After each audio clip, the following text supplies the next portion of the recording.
com a despedida do Silvio Santos? Ah, muito, né? Porque faz parte da vida de todos nós, da família brasileira, né? Acho que todo mundo, gerações diferentes cresceram com os domingos marcados pela presença do Silvio Santos. Uma presença única, né? Na história da TV brasileira. E ele foi embora sem o Ari Toledo contar como é que o elefante se suicida, né? Agora a gente nunca mais vai saber. Era a parte que eu mais gostava, as piadas do Ari Toledo. No Tudo por Dinheiro. Não era nem Topa Tudo por Dinheiro, ainda era o Tudo por anterior. Dinheiro. Mas eu acho que o Ari frequentava o show de calouros, não era? Tinha o show de calouros e depois o Tudo por Dinheiro. No finalzinho do show de calouros apareceu o Ari Toledo contando umas piadas maravilhosas. E essa que o Silvio nunca deixava ele contar. Devia terminar bem. Eu adorava. Vocês já foram no Cidade Contra Cidade? Já tiveram oportunidade de sentar no palco do Silvio? Poxa, não, você já? Não, mas eu li eu li um fio daqueles de internet de uma garota que é jornalista hoje e contou que ela foi com a caravana do bairro dele e tava contando. Ela tava contando isso até porque ela tava meio que impressionada com uma onda de ódio ao Silvio que eu também não sabia que existia. De gente falando que ele vai direto pro inferno porque ele humilhava os seus convidados. Eu nunca vi humilhação nenhuma ali. Eu via brincadeiras, inclusive com ele participando. Mas enfim, ela escreveu para dizer o quanto as pessoas eram bem tratadas, eram respeitadas. Que ele, antes de começar o programa, sem microfone, ia lá e cumprimentava uma por uma. Batia um papo, perguntavam se o Liminha estava tratando bem ela, se a produção estava fazendo tudo direitinho. Enfim, parecia ser um cara legal. Um santo em vida? Claro que não. É claro que não. Deu várias escorregadas. Tem 70 anos de televisão. Apoiou regimes, né, bem duvidosos, para dizer o mínimo aqui. Mas era um homem complexo, né? Um homem cheio de defeitos e qualidades, mas com certeza com um saldo positivo aqui na Terra. Que tenha ido em paz. Gostava muito dele. Eu também. Me diverti muito com o Silvio Santos e achei que ela é uma das coisas mais bonitas que eu já vi na minha vida. O SBT não interrompeu o desenho animado para falar sobre a morte do patrão. Ficou explicado na nota que a família publicou depois, né? Divulgou depois. Ele não queria que a passagem dele fosse explorada. Num primeiro momento eu não tinha entendido também, porque aí o que viralizou, né? Eram imagens de o que tá passando na Globo, Silvio Santos e tal. E claro que a gente entende porque... Poxa, é o Silvio Santos. E no SBT, Scooby-Doo. E era isso, Sábado né? Animado. Ele pediu para que a passagem dele não fosse explorada. Eu achei bonito também. Foi. E eu peguei aqui, quer ver? Eu peguei uma frase dele, mais antiga, que explica bem isso também. Numa entrevista que ele deu, falando sobre os desenhos animados, porque com praticamente o fim da publicidade infantil, quem exibia desenho animado começou a perder dinheiro, né? A Globo, por exemplo, cancelou todos os programas infantis, não tem nenhum hoje. Ele disse o seguinte: o SBT não vai deixar de exibir desenhos animados. Não. Não me interessa se estou perdendo dinheiro nas manhãs, porque para mim exibir desenhos é uma obrigação com as crianças. O SBT não está aqui só para fazer dinheiro, tem outras coisas envolvidas. E aí ele morreu bem num sábado de manhã e o SBT passou o sábado inteiro tocando Scooby-Doo, que consta, era o programa, o desenho preferido dele, Silvio. Achei bonita homenagem, bonita sacada. Não sei se foi ele pessoalmente que pediu, ou se foi uma sacada da própria emissora, das filhas, enfim, achei bonito. Vamos nessa, gente? Vamos nessa. Ainda falando sobre isso, né? Claro, ainda falando sobre isso, todo mundo apresentado, todo mundo escalado. Só falta ele, meu galo. Solta a vinhetinha. A despedida de Silvio Santos.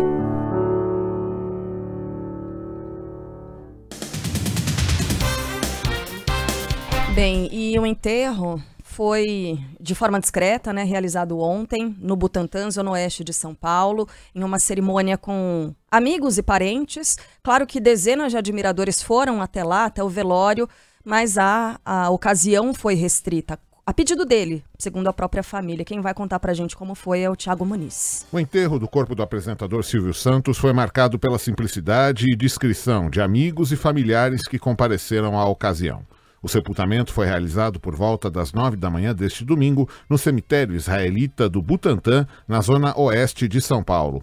Além da família, funcionários do SBT próximos ao apresentador estiveram presentes, como Carlos Alberto de Nóbrega, Cesar Filho e Celso Portiolli. A única fala registrada na saída da cerimônia foi muito rápida, com Rebeca Abravanel, a quinta das 6 filhas de Silvio Santos, agradecendo da janela do carro. Muito obrigada. Tchau. Muito obrigada.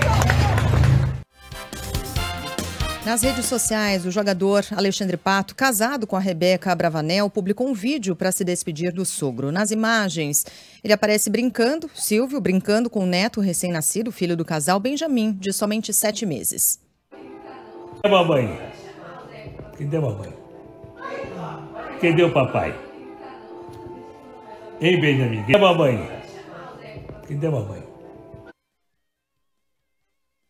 Ai, que bonitinho, né? Muito fofo, né? É muito fofo. Ontem a família do Silvio Santos divulgou esse comunicado para agradecer as homenagens a Silvio Santos. O comunicado diz o seguinte: caríssimas autoridades, empresários, clientes, colegas de mídia, entidades e querido público brasileiro, queremos agradecer pelo carinho, pelo respeito e por todas as homenagens que foram feitas ao nosso pai. Esperamos que ele esteja vendo e recebendo todo esse amor. Ele sabia que era querido, mas não tinha ideia de quanto. Vamos nos esforçar e trabalhar para levar a vocês alegria, informação e entretenimento do mesmo jeito que ele sempre levou. Que a essência dele permaneça no SBT e que o SBT continue sendo feito por e para os brasileiros. Da mesma forma com que ele amava vocês, nós também amamos. Nos sentimos abraçadas por milhares e milhares. Queremos aqui mandar o nosso abraço, ratificamos nossos laços de gratidão a cada um de vocês. Muito, muito obrigada, família Abravanel. O apresentador Fausto Silva também falou sobre a morte de Silvio em entrevista ao Fantástico da TV Globo. Faustão se recupera de transplantes do coração e de rim realizados nos últimos meses. Ele desmentiu que estivesse internado no Hospital Albert Einstein no mesmo período que Silvio Santos e disse que apenas passa pelo hospital 2 vezes por semana para tratamento de hemodiálise. Faustão definiu Silvio Santos como o único rei da TV brasileira e destacou a trajetória de vida difícil do apresentador e empresário. Ele deixou uma marca, que essa marca é eterna. Então, assim como Ayrton Senna, Pelé, Roberto Carlos, o único e verdadeiro rei da TV chama-se Silvio Santos. Ele deixa uma marca e também um ensinamento, um legado, muito mais do que isso, pela vida que ele teve, as dificuldades que ele teve. Eu não tive esse tipo de problema, estudei em bons colégios, eu pude fazer faculdade. A dele não, um cara com 14 anos, vendendo caneta, sofrendo todos os tipos de preconceito, varando uma guerra, que os preconceitos eram grandes contra judeus. Ele passou por tudo. Faustão lembrou que, assim como ele, Chacrinha, Silvio começou no rádio e atribui, o Fausto, a essa experiência e capacidade de desenvoltura na televisão. Eu acho que o ponto em comum é que os dois vieram do rádio. É a flexibilidade, o jogo de cintura. O rádio você mexe com a cabeça das pessoas. O improviso. O improviso, é isso aí. Assim como o Chacrinha também veio do rádio. O apresentador ainda contou que Silvio Santos tentou contratá-lo 2 vezes nos anos 80, quando ele estava no começo da carreira na TV. É claro que todo mundo está consternado e por mais que ele tivesse 93 anos, ele esbanjava energia, vitalidade e isso realmente comove a todo mundo, o cara que popularizou a televisão. Agora, no meu caso, especificamente, o primeiro cara que tentou me contratar, eu estava começando no Perdidos da Noite, e ele me tentou que eu fosse trabalhar lá na USBT, de segunda a sexta, das 3 às 6 da tarde. E aí eu vi que já estava com Perdidos, já não podia, com compromisso com anunciantes, não deu certo. Depois, em 1986, tentou me contratar para ser narrador da Copa do Mundo. Raul Gil, apresentador, também conta que sempre teve Silvio Santos como um exemplo a ser seguido e que todos os apresentadores de auditório copiam o dono do SBT. O Silvio Santos era que nem um pai para mim. O Silvio Santos é uma pessoa importante na minha vida. Inclusive, quando eu comecei a apresentar programa, eu me espelhei no Silvio Santos, como todos os animadores gostariam de ser Silvio Santos. Luciano Huck, Mion, todos, hoje todos animadores. O Silvio foi o professor de todos nós. Também Rodrigo Faro, né? Que interpreta Silvio Santos no cinema. Todas as vezes que eu tive com ele, no Troféu Imprensa, todas as vezes que a gente teve juntos, assim, foi sempre muito, muito especial, muito inesquecível para mim. E o Silvio, ele faz parte, né, da família brasileira. O Silvio faz parte da vida da família brasileira. O Silvio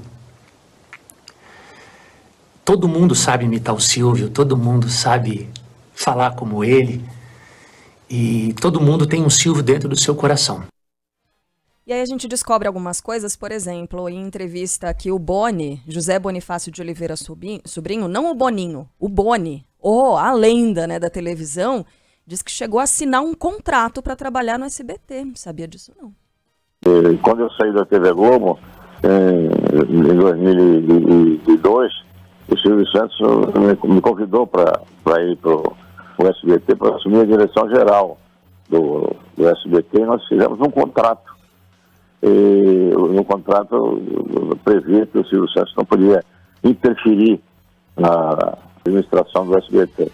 E ele depois me ligou e disse: olha, eu gosto tanto disso que eu estou arrependido de ter colocado essa cláusula. Vamos tirar a cláusula ali. Não, então sei que foi melhor rescindir o contrato. Não conseguia, né? Não conseguia não botar a mão em tudo. A emissora era dele, exatamente. Ele entendia muito do negócio, ele não tinha medo, né? A gente foi ouvindo as entrevistas aqui das pessoas que tiveram contato direto com ele, ele não tinha medo de tentar. Sem medo Se der certo, ótimo. Se não der certo, bora, bola pra frente. Muda. Tira do ar, né? Ele não tinha umas coisas em coloca no ar, tira do ar. 2 dias depois, Aquele programa era tricotando ou tricotalizando? Não fofocalizando, o outro, que era de fofoca. Parece que ele teve 5, né? 5 entra e sai. Estreou 5 vezes. E a última... Como?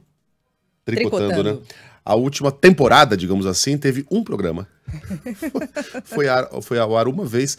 E aí ele tinha umas idiosincrasias também bem questionáveis, né? Quando o Bolsonaro ligou para ele reclamando de um noticiário que ele achava que tinha sido muito contrário ao governo, e o Silvio Santos era sempre governista, ele falava isso, né, em voz alta. Sim.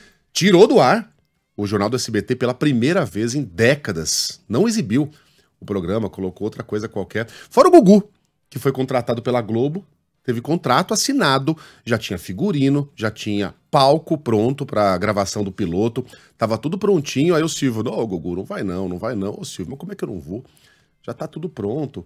Ele: não, vamos comigo lá pro Rio de Janeiro. Aí os dois pularam numa ponte aérea, foram de táxi até o Jardim Botânico. O Silvio foi lá e bateu um papo primeiro com o Boni e falou: não, deixa eu falar com o Roberto Marinho. E nisso tocou o Gugu pra fora. O Gugu: vai lá pro aeroporto e fica me esperando.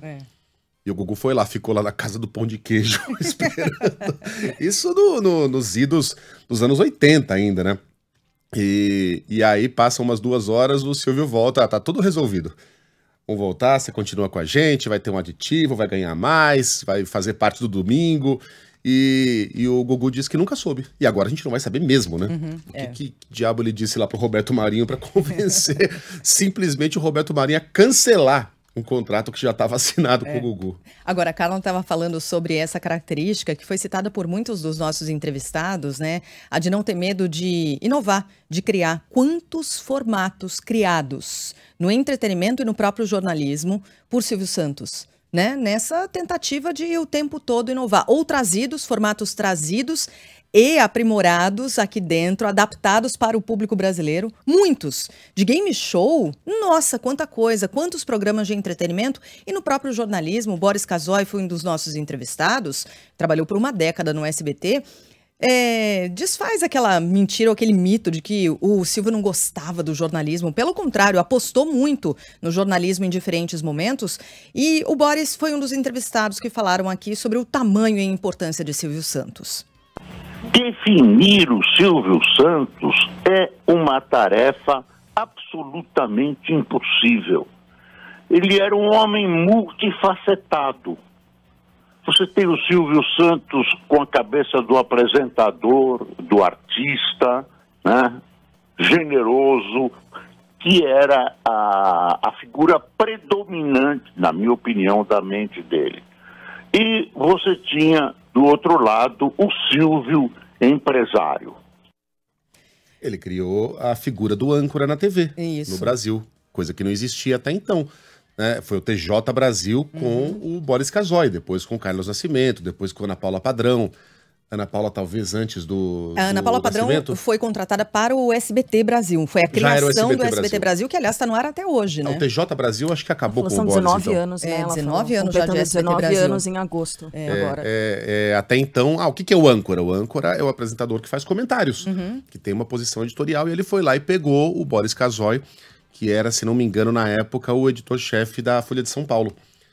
Editor-chefe é de televisão, né? Ele era o diretor de jornalismo da Folha de São Paulo. E colocou lá o Boris para fazer comentários. Isto é uma vergonha. Isso não existia. Você tinha os apresentadores de vozeirão. Isso. Né? Que todo mundo achava que ficava de bermuda por baixo da bancada e tal.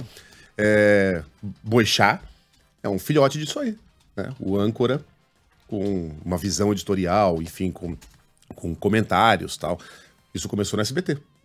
Ana Paula Padrão conversou com a gente também, falou sobre essa passagem pelo SBT para criar o SBT Brasil. A minha carreira não teria sido a mesma, e eu sou jornalista, se eu não tivesse passado pelo SBT, e se o Silvio Santos não tivesse me contratado, se eu não tivesse ido para lá, se eu não tivesse reformulado com uma equipe maravilhosa o departamento de jornalismo do SBT, que estava, sim, há 8 anos praticamente fechado, com a bênção do Silvio. O Silvio quis o departamento de jornalismo de volta, ele quis um jornal que está no ar até hoje. Jornalista e âncora Carlos Nascimento, que trabalhou no SBT, conta de uma conversa entre os dois com relação a um novo formato de telejornal que o apresentador tinha em mente. Uma vez ele queria que eu fizesse o telejornal de um jeito que ele bolou. E que eu não queria fazer, porque eu fui para o SBT para fazer um telejornal com notícias e tal. Ele começou a falar comigo, eu estava naquele túnel do Ibirapuera. Meu carro tinha naquele tempo eu usava um amplificador para o celular, um viva-voz dentro do carro, fui escutando. Quando eu cheguei no Morumbi, o Silvio não tinha parado de falar 1 minuto e não deixava eu falar. Quando passou o túnel ali do Pinheiros, caiu a ligação, eu falei, graças a Deus, agora ele esquece de mim. Imagina. Eu comecei a subir lá, perto aí da Bandeirantes, vem o Silvio de novo e começa tudo outra vez. Até que eu concordei. Falei, pelo amor de Deus, vamos fazer então. Ele acreditava muito nas fórmulas dele, no jeito de fazer. Cara, a gente entrevistou tanta gente, todo mundo tinha uma história para contar. Fafá de Belém, Leão Lobo, Mara Maravilha, que mais? A Sônia Abrão também conversou conosco. O Fábio Porchat, humorista, destacou algo que muitos também mencionaram, a irreverência de Silvio Santos. O Porchat falando sobre como se divertir trabalhando. O Silvio era um grande símbolo disso. O Silvio tinha uma espontaneidade, uma verdade que eu acho que falta para a televisão hoje, né? A televisão foi ficando muito certinha, muito combinadinha, muito organizadinha. E o Silvio tinha uma coisa que o anúncio do SBT era assim, depois da novela da Globo. Era uma coisa meio louca. Ele fazia isso, ele mandava recomeçar o programa, ele tirava do ar, ele botava.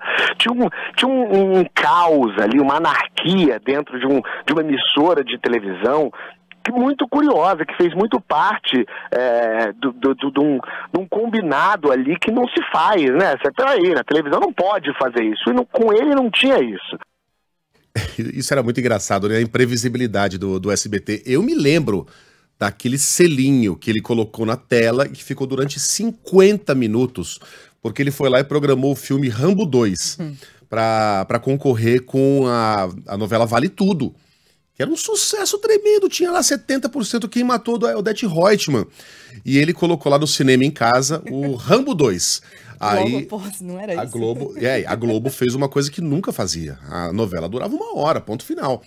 Estendeu a novela em 50 minutos. Aí ele colocou um selinho lá com o Stallone dando um tiro de metralhador. Uma imagem parada. E escrito assim, não se preocupe. Assim que acabar a novela da Globo, você vai ver Rambo 2. Logo após. E isso virou uma constante. Né? Olha lá. Isso virou uma constante. Depois da semana que vem, ele fazia isso com outro filme. Acabava a novela da Globo, você ia lá, colocava. Ou ficava a Pantera de Cor-de-Rosa tocando, passando, ou o Tom e Jerry. Você sabia que quando acabasse a novela, ia começar o filme do Silvio Santos. E aí, se fazia sucesso, ele passava de novo na semana que vem. Ele não tinha a menor cerimônia. E na Casa dos Artistas? Na primeira edição, que o Alexandre Frota era um dos participantes, encheu o saco e falou, eu quero sair, não aguento mais ficar nessa casa, não aguento mais, pô. Aí saiu, e aí ele descobriu que tinha cometido um erro, né? Porque o Brasil inteiro só falava de Casa dos Artistas. E aí, Silvio, quero voltar Maô e volta. Nem aí, vai pra né? lá, vai pra lá. Regra o quê, não né? Tinha regra, não tinha minha, nada. né? Nada. Tem uma cena famosa aí, a melhor imitadora de não sei o que lá. 4 candidatas. Aí uma delas tem 88 votos, a outra 2, a outra 4 e a outra 5. Ele, ó, toma aqui os R$500, você foi a mais votada, mas a melhor foi você, oi! Dane-se, regra, mais uma vez. E a Roberta Russo tá aqui para falar sobre a homenagem dos personagens do Chaves, sobre a morte do Silvio Santos. Diga lá, Rô. Bom dia, gente. O ator Carlos Villagrán, o Kiko, do programa Chaves, publicou neste domingo nas redes sociais uma homenagem ao Silvio Santos. No vídeo, o artista diz que sente muito o falecimento do Silvio e enviou condolências à família. Vamos ouvir.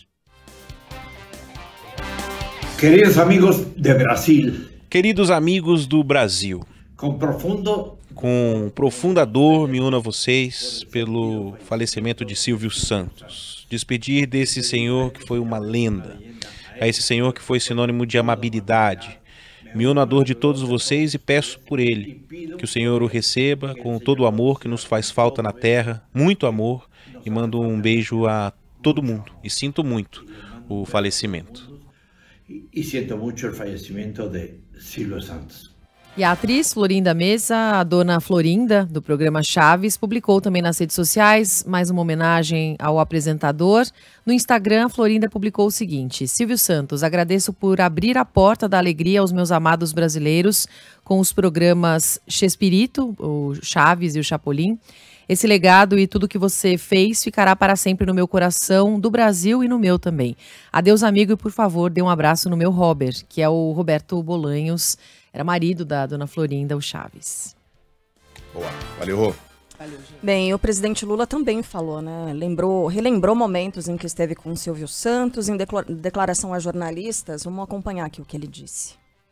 O Silvio Santos, ele tem muita responsabilidade com o entretenimento de milhões de brasileiros durante muitos anos. Eu estou imaginando que ele está viajando, que ele não morreu. E assim, as pessoas que a gente admira, as pessoas que a gente gosta, não morrem, porque elas ficam no pensamento da gente. Portanto, Silvio Santos, o que importa é que você fez muita gente feliz na sua passagem pelo planeta Terra. Que você viva muito mais e muito melhor onde você está agora.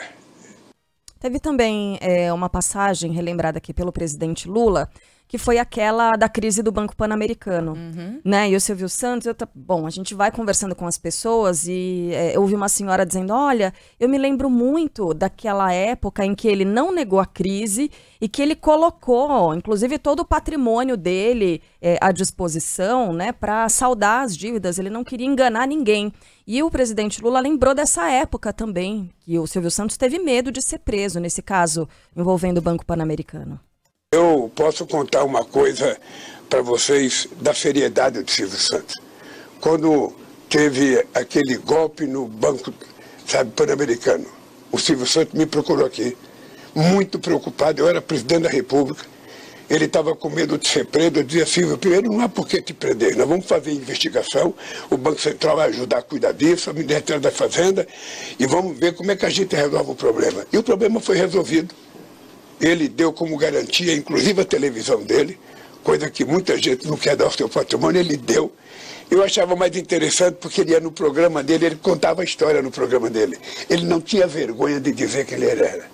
Eu achava o Silvio Santos um homem de bem, de caráter, respeitoso, e que não gostava de falar mal do governo, independentemente de quem fosse o governo. Uma vez eu fui cobrar do Silvio Santos por que não tinha um programa de jornalismo grande no SBT. Ele falava, eu não quero um programa em que as pessoas fiquem falando mal do governo. E aí, o Silvio Santos, uma das pessoas mais imitadas do Brasil, né? Ou, se não a mais imitada do Brasil. O vice-presidente da República, Geraldo Alckmin, também falou nesse fim de semana, obviamente, relembrou, né, sobretudo aquele momento dramático do Silvio Santos sequestrado, né? Ele foi refém de criminosos. Como é que foi a situação? Uma das filhas do Silvio foi sequestrada.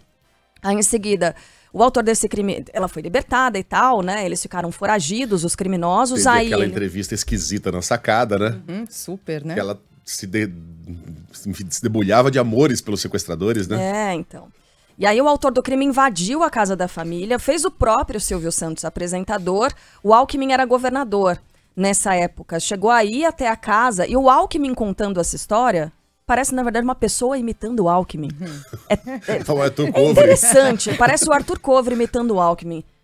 Dá uma ouvida nisso aqui, ó. Aí cheguei na porta lá da cozinha, tinha um colete balístico.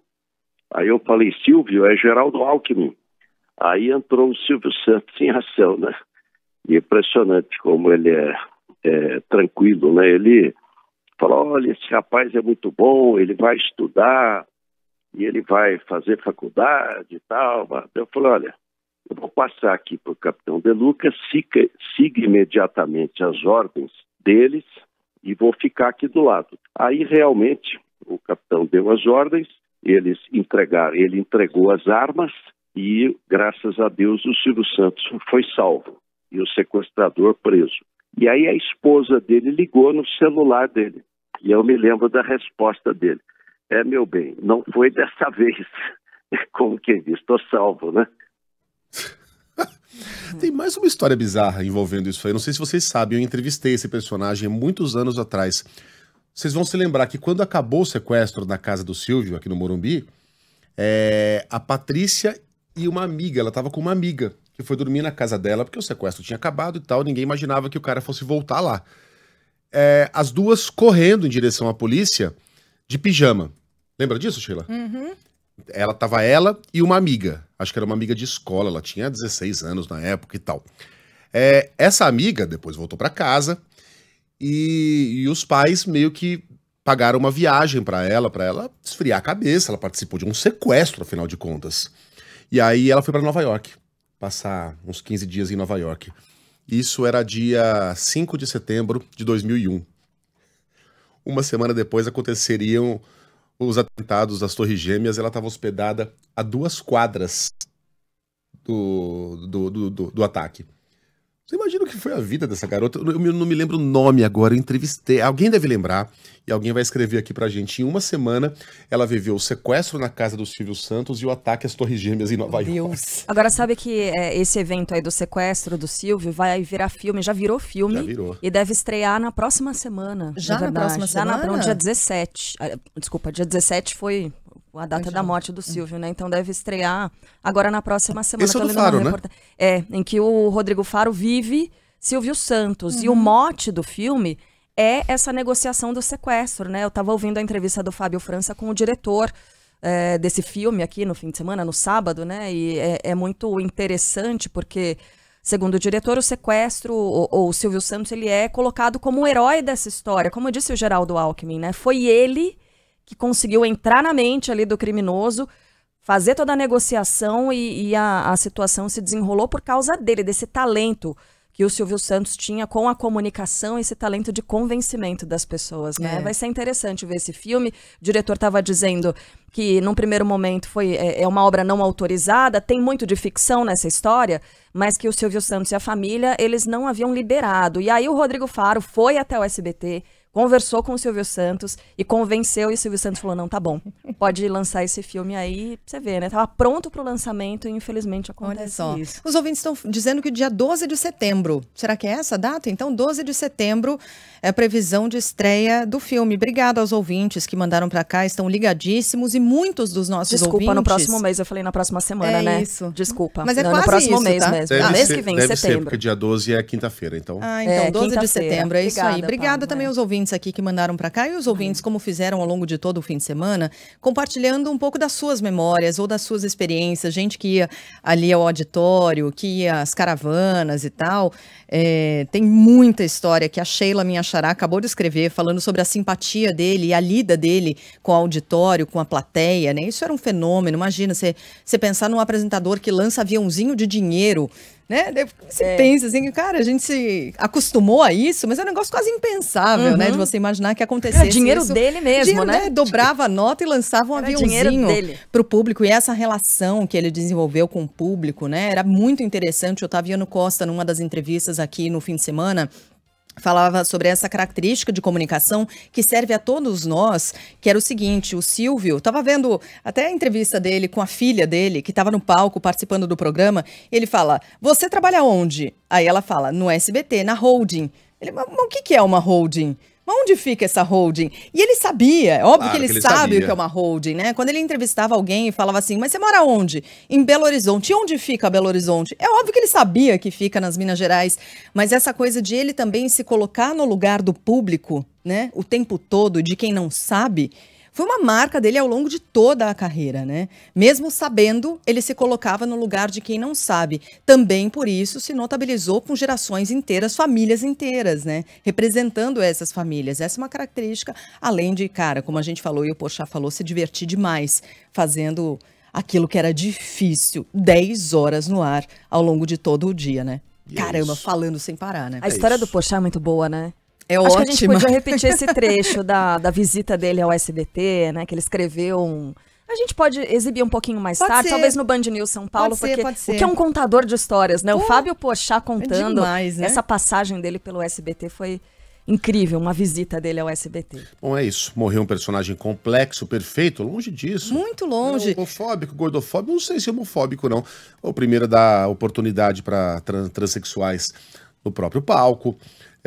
Mas sim, era um homem de sua geração, não é bonito ninguém ser gordofóbico, transfóbico, nada disso, mas era um homem complexo, não era um santo, nunca se apresentou como Madre Teresa de Calcutá, mas sem dúvida alguma teve um saldo positivo, trouxe muito mais alegria aqui na Terra do que tristeza. Imagina, para quem diz que humilhava os seus convidados, eu vi um vídeo tão bonito de uma senhorinha chorando, em prantos. Então. Vai dizer para ela que ela era humilhada todo domingo? Vai dizer... um personagem complexo, mas que nos trouxe alegria e que tenha ido em paz, que esteja em algum lugar, olhando a todos nós lá do alto. Aliás, quem morreu também foi